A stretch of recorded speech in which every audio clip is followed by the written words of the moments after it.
Amen. Hallelujah. Atin pong palakpakan ng ating Panginoon. Sadyang napakabuti ng Diyos sa atin.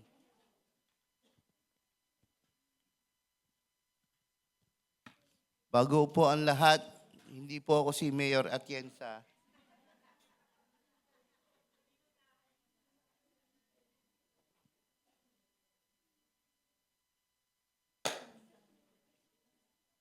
Pero, church, talagang napakabuti ng Diyos. Pero bago ang lahat, gusto pong sabihin na good morning mga kapatid. And good morning din po sa iba't ibang bansa na nandito, lalo na dito sa UAE, via Zoom platform. Kumusta po tayo lahat? I believe na lahat naman tayo, di ba, may daladalang mga pasanin, suliranin. Pero, be thankful. Bakit? Kasi anak tayo ng Diyos.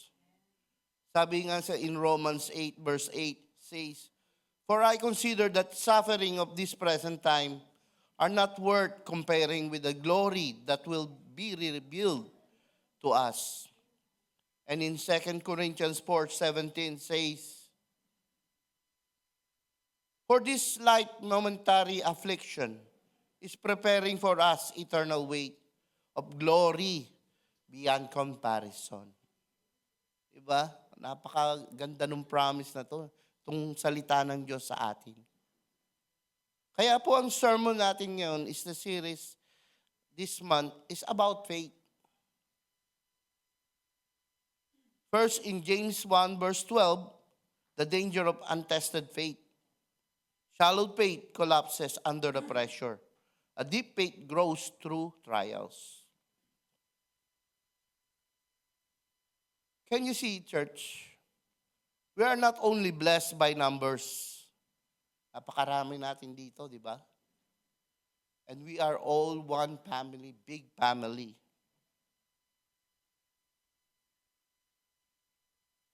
But we are also spiritually blessed, meaning we are also spiritually growing.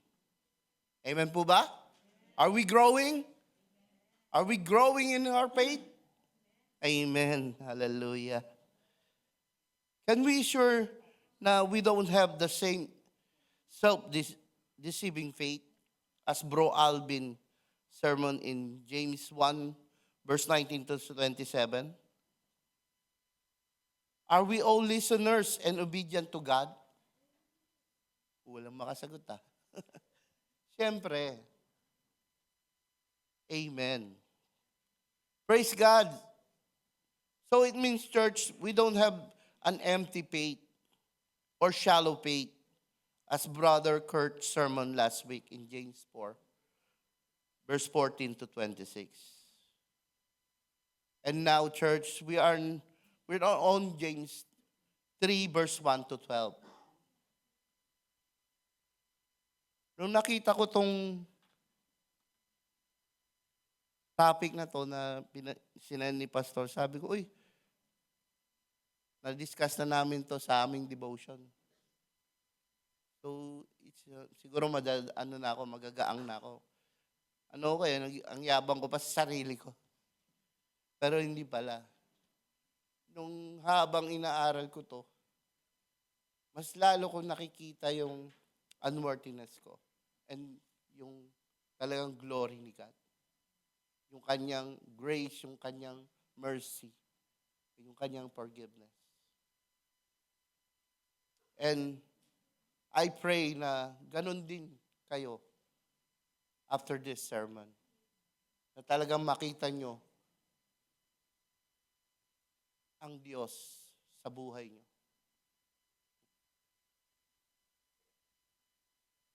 Please let me ask you, how valuable is your word? Gaano ka importante ang inyong mga salita sa sarili nyo o sa kapwa nyo? First, let us learn the importance of the word as worldly word and the word biblically. In worldly word, it is important to mankind, acting as a primary force for creating, sustaining, and advancing human life and civilization. Words are not merely tools for description. They are powerful, active agents that can comfort, heal, teach, or conversely cause destruction. In biblically speaking, the word referring to both the spoken word of God and the written word of Scripture is absolutely essential and primarily important to mankind. It is viewed not merely as literature, but as active, authoritative, and life-giving means through which God communicates, creates, and sustains all things. Church, did you see the analogy between worldly word and word biblically? Worldly word gives comfort, healing, teach, but it can conversely cause destruction. While the word biblically gives life, giving, means through to communicate with God, creates and sustain all things. Worldly words is important, but word as scripture is absolutely essential. Church, do you notice that the value of the person's word is disappearing nowadays? Sa panahon ngayon, ganyang kaliit na bata, kung magmura, grabe. Lagi kong kinakwento to yung sa ko, yung car lip ko. Pakalit na bata. Pag nagsasalita, walang F word, walang B word na hindi pwedeng hindi kasama. Lagi ko siyang sinasita araw-araw. Pero hindi ako napapagod kasi mahal ko yung batang yun. At alam ko mahal siya ng Diyos. Nakakalungkot man isipin, ang salita ng tao ay nawawalan na ng value. Di man lahat, pero karamihan nawawala na ang respeto sa kapwa, sa sarili, at lalo na sa Diyos. Dahil sa kababawan ng halaga ng salita ng kapwa-tao, even as Christian, fall into this sin. Church, sino sa atin ang may mga pangakong hindi natupad? Sino sa atin ang hindi nakapagsalita ng di maganda sa kapwa? Sa mga nagmamaneho dyan, sa biglang nakat o binubusinahan lang ng malakas ng isang kotse sa likuran, ano yung mga nasasabi nyo? Ha? Lahat tayo guilty dyan. Sa mga katrabaho sa work, lalo na sa mga boss nyo, yung pauwi ka na, saka ka pa bibigyan ng trabaho, sasabihin sa'yo, priority, tapusin mo yan. Ano kaya yung nasasabi nyo sa boss nyo? Ito pa maganda, sa mga asawa natin, pag umuwi tayo ng late, o dumating siya, hindi ka pa nakapagluto, hindi ka pa nakapaglinis, hindi ka pa nakapaglaba. Ano kaya maririnig natin sa kanya? Guilty. Sino po ang hindi guilty at walang nasabi or naisip na hindi ka nais-nais na salita sa kapwa natin? Lalo na sa mga asawa natin. Kinakabahan na yung asawa ko. Words are very important and essential to us all. For that, our topic for today is about tame the untamable, the danger of uncontrolled faith. In James 3, verse 1 to 12. Let us pray. Dear Lord, Heavenly Father, Lord God, narito kami ngayon, humihingi sa iyo ng kapatawaran. Linisin mo kami at gawin mo kaming karapat-dapat sa pagbibigay ng papuri, pasasalamat, pagtaas sa iyo. Lord, nawa, Lord, linisin mo rin po ang aming mga puso. I-clear mo ang aming mga isip upang sa pagtanggap ng iyong mensahe ngayon ay buong-buo naming mauunawaan ang iyong kadakilaan, ang iyong pagmamahal at ang iyong ah, ang iyong pagiging Diyos sa amin. Lord, sa araw na ito, ikaw lamang ang naway maging maglory at mabigyan ng kapurihan. Salamat po, Panginoon. In Jesus' name. Hindi ko na po babasahin uli yung ating passage dahil medyo mahaba ho. So, based on James 3 verse 1 to 12, an uncontrolled tongue reveals a heart inconsistent with faith, transforming a small member into a destructive hell set fire. James warned us that true maturity requires bringing gap between faith and speech, as uncontrolled words defile the whole body and destroy relationship. So as we run into this teaching today, we will see 4 factors that James teaches us. First, the warning against reckless word. Second, the power of the tongue. Third, the impossibility of self-taming. And lastly, 4, the hypocrisy of divided speech. Let us begin with number 1, the warning against reckless word. The responsibility of teachers. Sabi po, teacher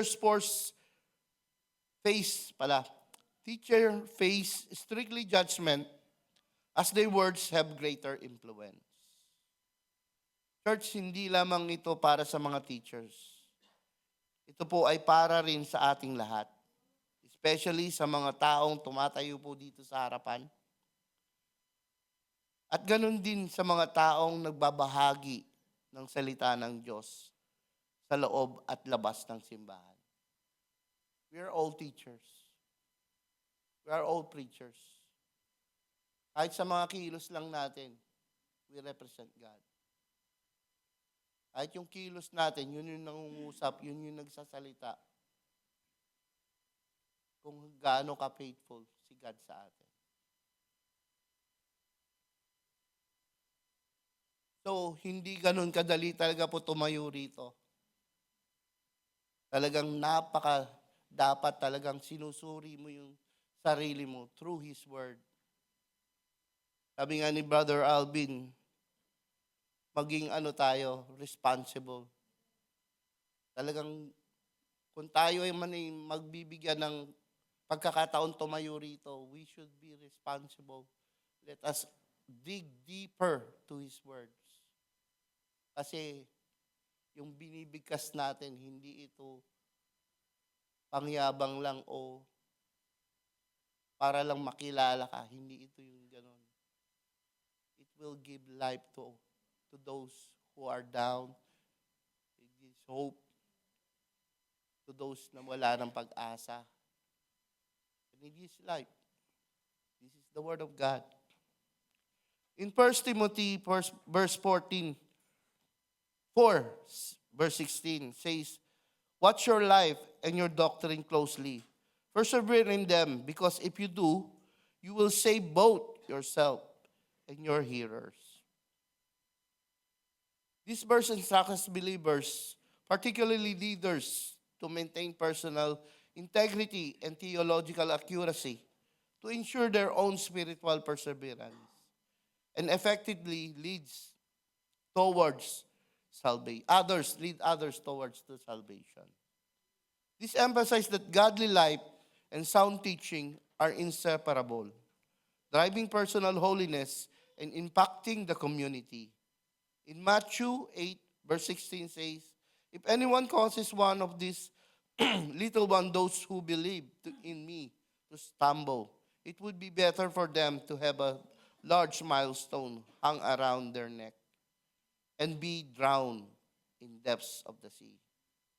Teachers, kung gaano kaseryoso to. Alam niyo ba yung milestone? Ang laking bato nun. Itatali sa leeg mo, kasi itatapong ka sa dagat. Isipin mo yung kaparusahan na yun kung ikaw yung magiging sanhi ng pagkakasala ng isang tao dahil lang sa mga sinasabi mo.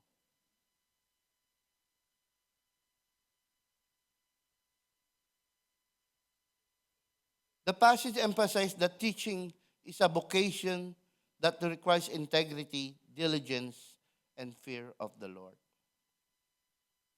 And letter B, the definition of maturity. It says we all stumble in many ways. Anyone who is never at fault in what they say is perfect, able to keep their whole body in check.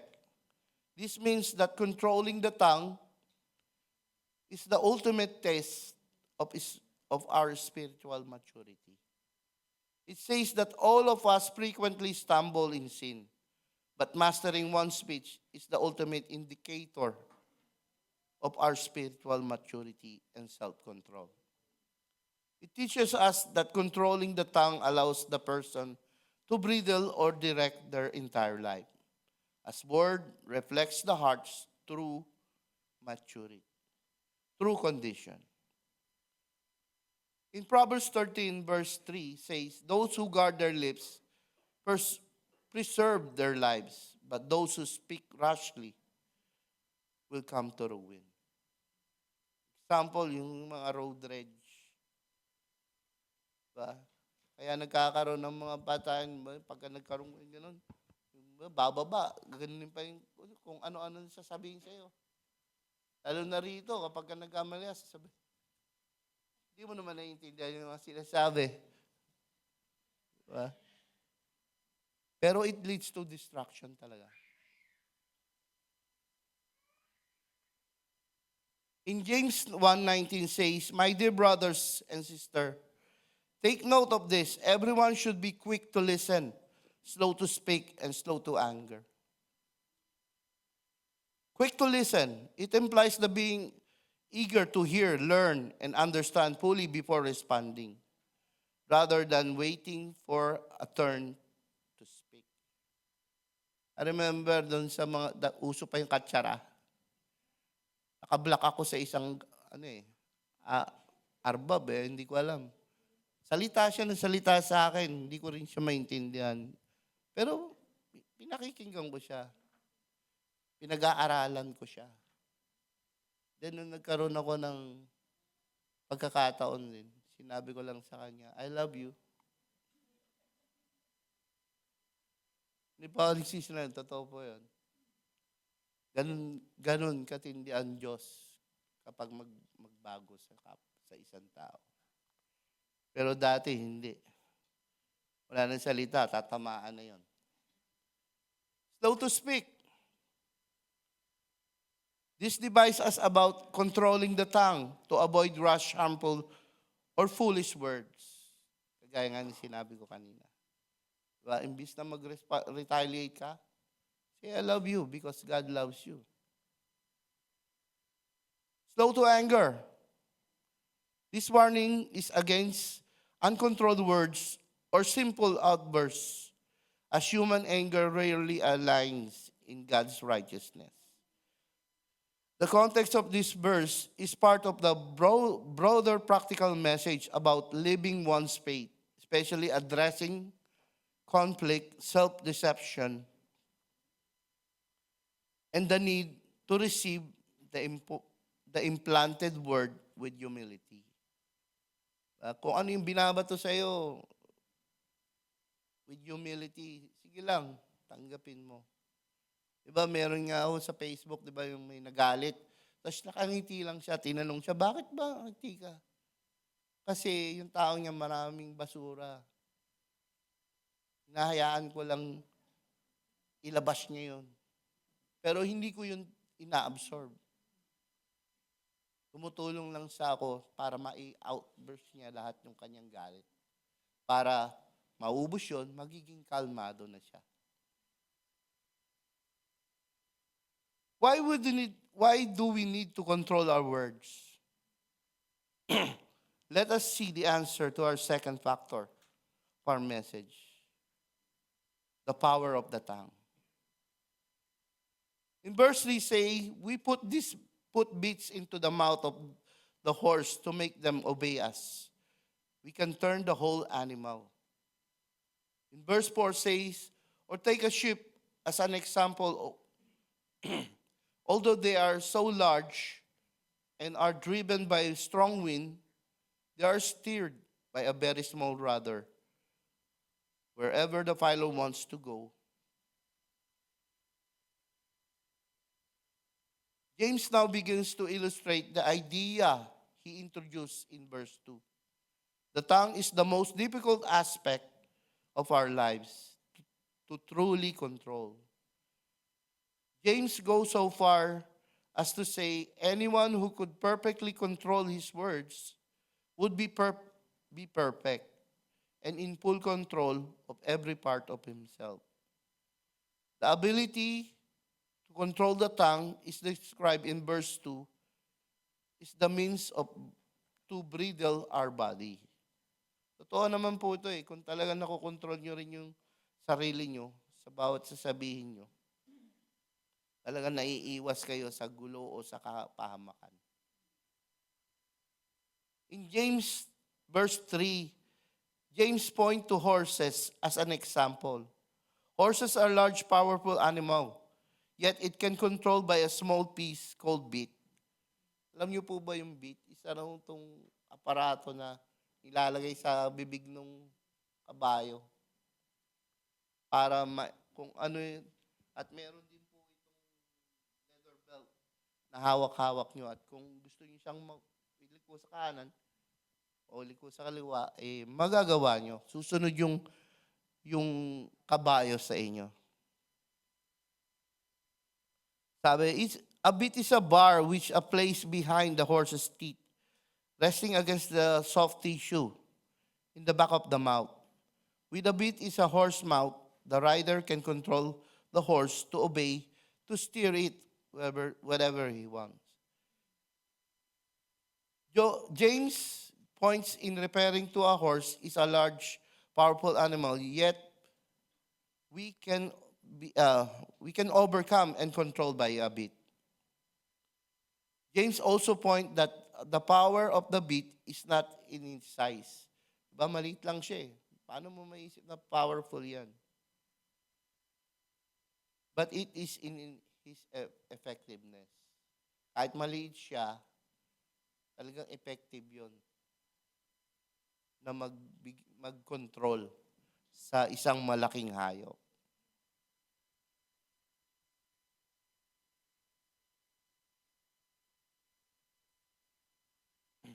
James continued to illustrate the point about how difficult are words to control.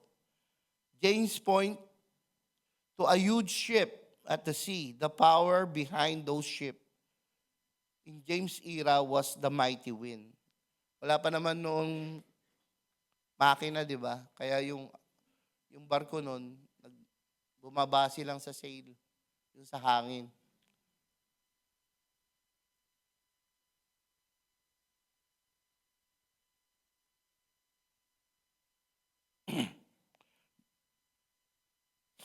James' point that if we learn to control our words, we could control what we do to our entire lives. The one who controls the bit controls the large horse. The one who controls the rudder controls the entire ship. And the one who learns to control his tongue is the one who gains control over his entire life. Yes, it is a noble goal. Napakagandang goal yon kung talagang gusto nating ma-achieve na maging perfect to God. But we humans are fallible. and sinful. Yun yung sinasabi ng word na, ano to eh, sorry po, tao lang po ako. All of us continue to stumble in many ways.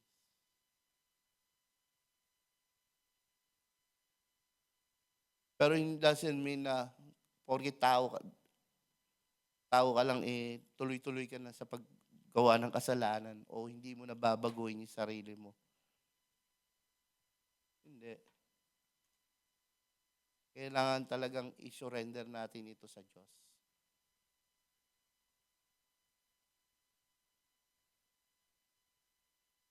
In verse 5, the fact that the tongue is powerful doesn't mean everything it does is positive. James uses a dramatic example. A tiny spark can set a whole forest ablaze. In this analogy, the spark is not something used to bring control. Instead, it is a small thing which can give great impacts around it. This leads to a great chaos and destruction. Like the tongue, the spark can boast of a great thing. Example, in Exodus 20, says, "You shall not give false testimony against your neighbor." In Matthew 26:59, 59 to 60, says, "The chief priests and the whole Sanhedrin were looking for false evidence against Jesus so that they could put him down." 60, but they did not find any, though many false witnesses come forward. The trial of Jesus, religious leaders solicit false testimony to accuse Jesus, directly violating this command. In Joseph accuser, si Potiphar's wife lies to her husband about causing him to be wrongly imprisoned. Makita po natin ito sa Genesis chapter 39. Ito po, in social media, gossip, spreading rumors or false information about someone online that damage in their reputation. Siguro kung nabubuhay pa si James, may dadagdag pa ni James dito, hindi lang hindi lang yung words yung dapat natin itim, pati yung daliri natin. Di ba? Yung hindi natin ma-express. Diba? Andiyan na yun, bigla na lalabas sa social media. Sabihin, buti pa nakabili ng iPhone, pero yung kanyang kulang, di pa matandaan. Mga ganong mga message. Mga hugot message.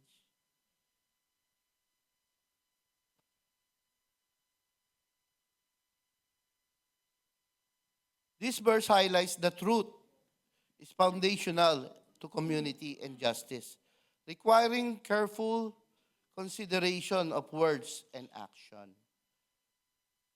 In verse 6, James described the amazing power of our word.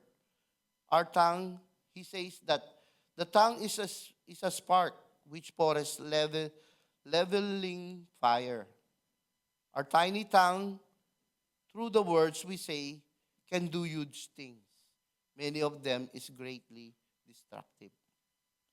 James also described the tongue as the word of unrighteousness in our natural sinful state. Our words don't just occasionally go bad. They come from a place that is completely bad in every way. The tongue isn't merely the only bad apple in the barrel. It is the member which corrupts all parts of our body.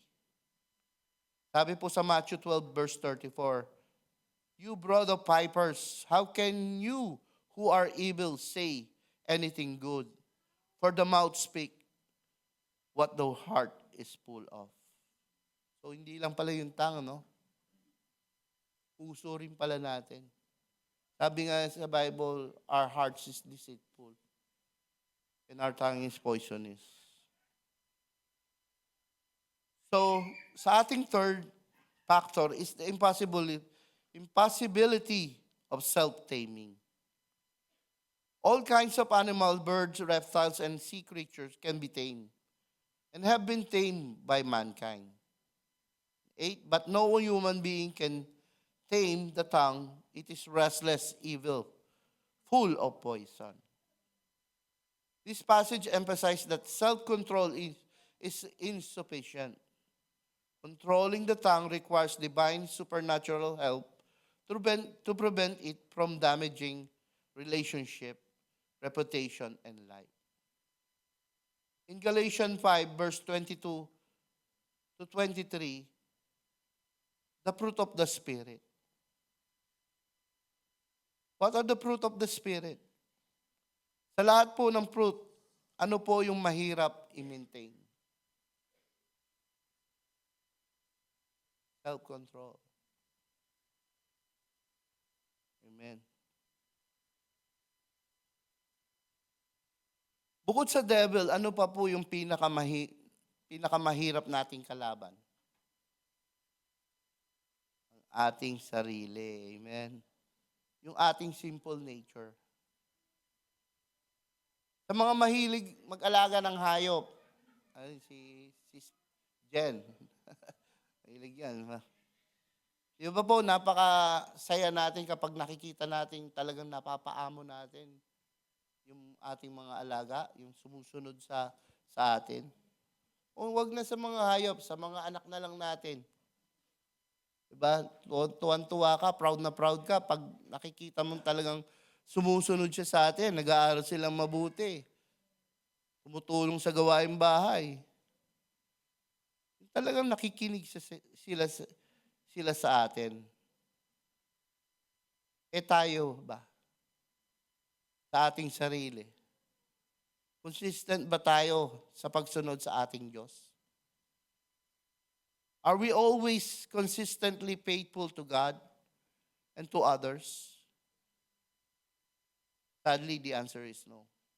Because we're still living in the flesh. We're not perfect. Only God is perfect. In Deuteronomy 32 verse 4 says, He is the rock. His works are perfect, and His ways are just. A faithful God who does no wrong, upright and just is He. Church, yes, we are all fearfully, wonderfully made by God, but we are not perfect. Like our God, we have limitation. Unlike our God, all His attributes, all His character, all of it is unmeasurable, limitless, no boundaries, because He is the infinite God. Church, in our own strength, we cannot tame our tongue. Only Jesus can master our tongue by changing our hearts and renewing our mind. Example po ito na nag-prove how Jesus tamed His tongue.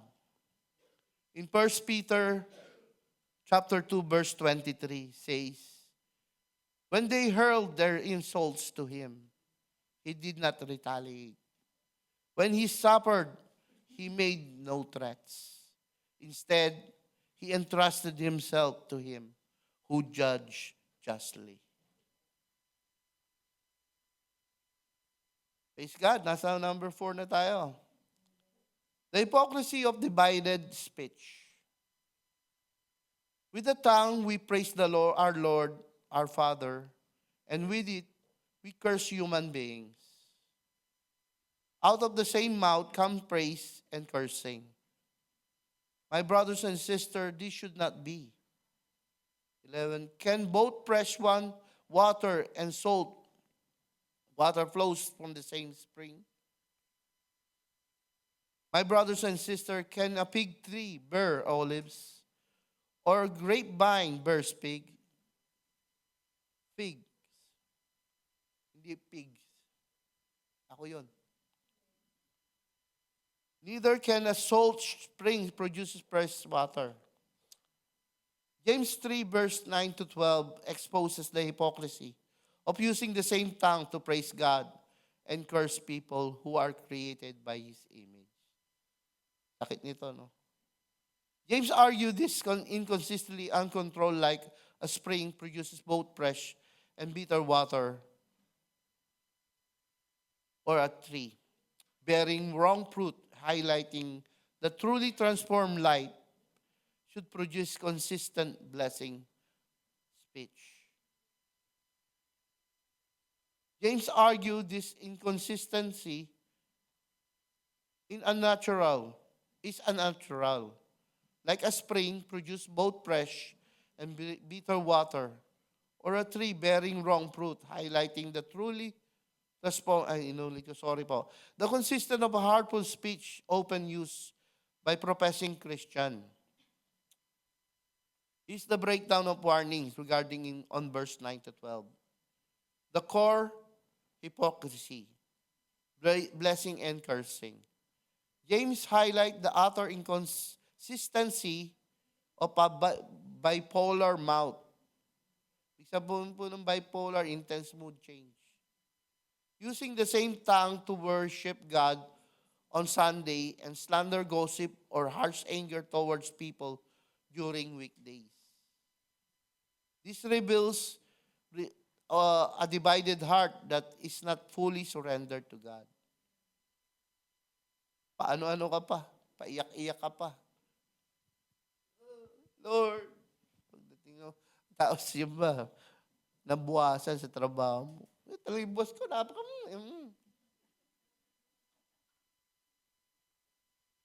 Diba? Using the same tongue to worship God on Sunday and slander, gossip, harsh anger towards people during the weekdays. Behavior reveals divided heart and is truly surrendered to God. And to the second, the theological argument, Imago Dei, means the image of God. The primary reason this hypocrisy is so severe is that people are created in the image and likeness of God. In Genesis 1, verse 27 says, so God created mankind in His own image. In the image of God, He created the male and female. He created them. Pakisabi mo sa mga katabi nyo, you are very special to God.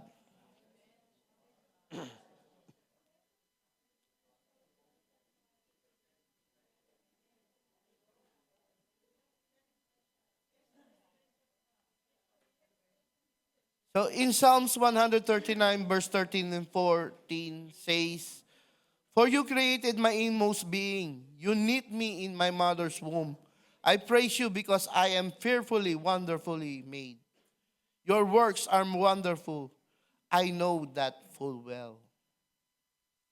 And in Genesis chapter 2 verse 7 says, then the Lord formed the man from the dust of the ground and breathed into his nostril the breath of life, and man became a living being. We're very special to God because we are created not only through His Word, but we also created fearfully by His hands. And mostly, out of all, God created, sa lahat ng creation, tayo lang yung natanggap talaga ng breath of life, which means yung spirit and soul. The point what James wants us to know, that to curse human being is cursing God, because human being is a reflection of God Himself. It is impossible to love God while hating, despising others.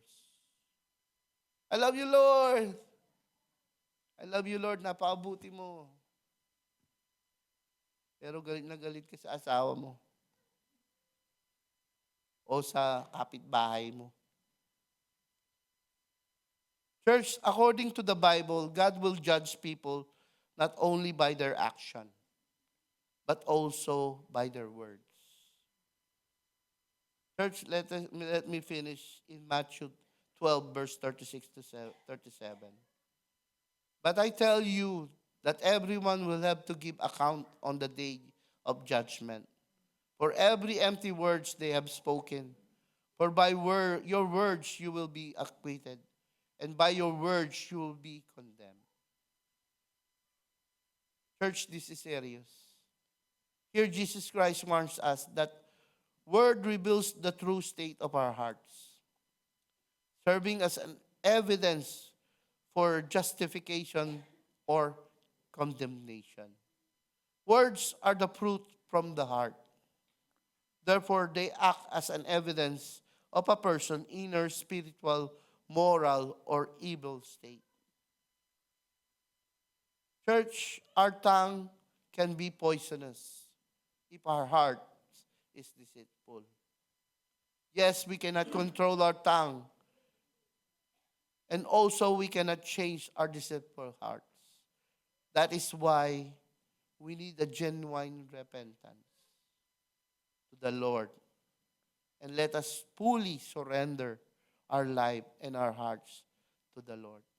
And let Him be our King, our Lord, and our God.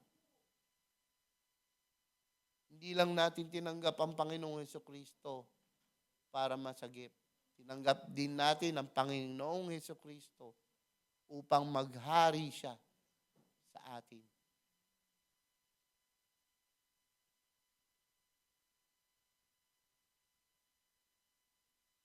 Sabi ko nga, let us also render all of us to Him, who can change our hearts. And through Him, we can overcome our tongue. Let us pray. Yes, Lord, we thank you for your message today. Totoo po na wala talaga kaming kakayahan kung wala ka. Lord, we are all guilty of this message. Talagang napakahirap kontrolin ang aming mga sarili. Lalo na po ang aming mga salita. Kahit hindi man namin ito binabagkis kahit sa isip, tunay kami nagkakasala.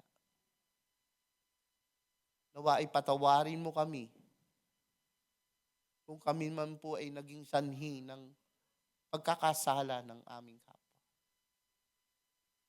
Lord, hayaan mo na ikaw ang maghari. Hinahayaan ka namin na ikaw ang maghari sa amin. Tulungan mo kami, Lord. Ituro mo po sa amin kung paano namin babaguhin ang aming mga sarili, lalo na po ang aming mga pananalita. At lalo na ang aming pagtrato sa aming kapwa. Sabi mo po, love the Lord with all your might, with all your soul. At ganun din po yung dapat namin gawin sa aming kapwa. Lord, we thank you for this message. We thank you for spearing our hearts. We thank you for teaching us how to control our tongues, our mouth. And we thank you for saying to us that akin na yung puso mo at papalitan ko to ng maunawain at mapagmahal na puso. Lord, may you be glorified and honored today. And may we live what we heard today. Again, we thank you and we praise you. In Jesus' name, amen.